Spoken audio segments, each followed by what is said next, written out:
زما نوم عبدالمجید تخلص ندیم د ضابط عبدالودود زوی د شیریندل لمسی یم.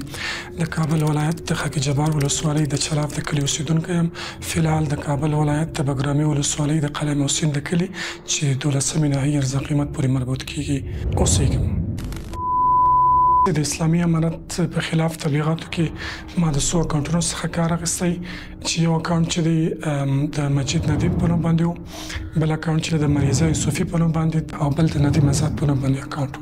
او بله دا چې اخلاقي فساد د چې کومه آی ډي وه د هغه په نوم باندې مریضه یوسفي هلته د چې هغه د اسلام مقدس دین خلاف د ټویټر په پاڼه باندې د شهید انصاري صاحب پاڼه باندې چې هغه نه و شهید شوی، ما داسې لیکلي و چې ډېر ژر به ووژل شي. د اسلامي امارت د مشرانو پر خلاف مطلب د سکرین شاټونو اخیستل، بیا د هغې خپل آیډیا راپورته کول، زه په دې باندې ډېر زیات پښېمانه یم.